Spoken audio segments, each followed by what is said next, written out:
What's up guys, welcome back to the devlog for my unnamed Stardew Valley and Dark Cloud inspired RPG. I appreciate you taking the time to check in on my progress, and today we will be looking at the feature I most recently implemented, deployable buildings.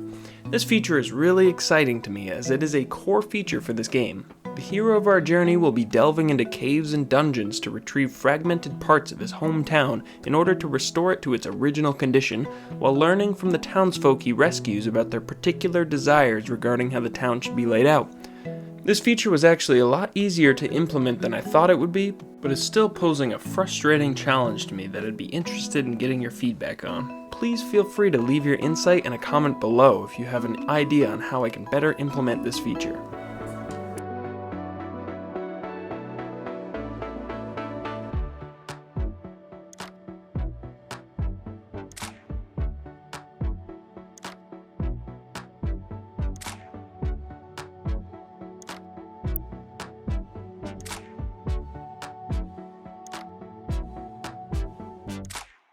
A lot of the code I used to implement this feature relies on the inventory management and hotbar code I have already created, but you should be able to follow along and incorporate this into your own project, as it really only requires you to be able to distinguish what item you are trying to deploy.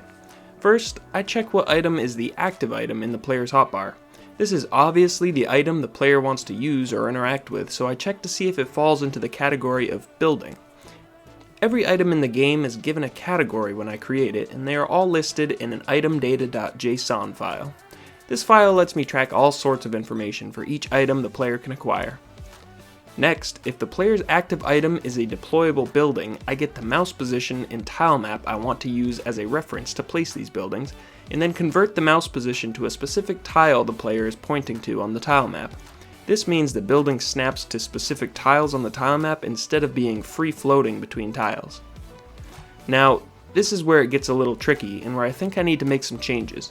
I created a variable that tracks the resource path of the active deployable the player is expecting to place.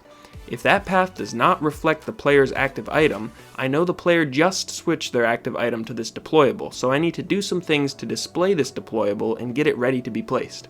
First, I check if the current active deployable is an actual deployable, and if so, I remove it from the scene. This would be if the player already had a deployable they were considering placing and then decided to switch to a different one. I do this by checking if the variable active deployable is not null, and then calling queueFree on that variable. Then I set the active deployable path to reflect the player's active item, load that resource, instantiate it into the scene under a buildings node, and set that owner of the node to the current scene. Just like with the plants the player can deploy, I need to set the owner of anything the player adds to the scene so that when the player leaves the scene and it's saved, the scene retains that newly added node. At this point, the deployable is in the scene, but I need to actually set its position. I do this by setting a variable equal to the mouse position relative to the tile map. The local map and map to local functions of the tile map allow me to convert mouse positions to tile map coordinates and then update the global position of the active deployable object based on the tile map position. Next, I need a way to remove the deployable from the scene if the player chooses to switch to different items other than another deployable building. If they do that, the active deployable is freed, setting both it and the active deployable path variable to null, which returns everything to the original state, ready to be processed again when the player selects another deployable building.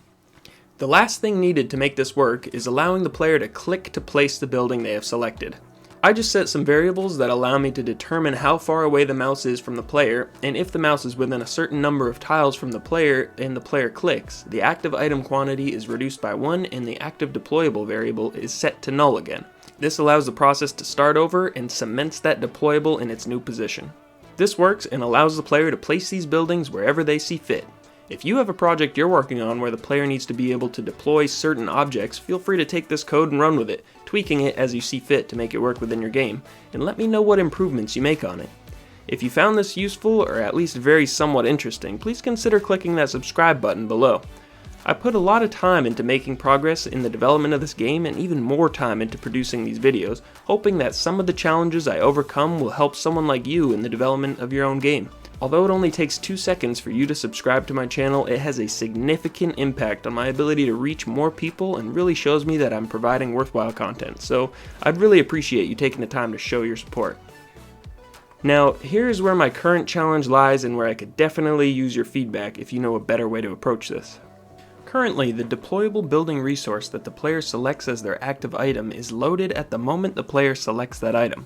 This causes a very noticeable stutter effect that I am demonstrating here. I've tried using the resource loader get threaded request function, which I thought would allow me to load this resource separately and therefore avoid the stutter when loading, but it ended up producing the same effect. I'm still learning, so I'm sure there is a better method to loading these resources that I'm not aware of, but until I figure that out, I think I have two options. Option 1 is to load all potential deployables before the player enters the scene. This would increase the loading time between scene transitions, but would avoid loading while the player is moving, therefore removing the stutter effect. Option 2 is to require the player to stop and enter a deployable mode, either by clicking through a pop-up that asks if they want to place a building or something to that effect. This would also stop the player's movement and therefore reduce how noticeable the stutter is, but if there is anything else moving on screen, the player would still be able to see it. I'm leaning towards option 1, but I'm hoping one of you out there can help me come up with a more efficient method to making the resources available when they are needed. Anyway, thanks for watching.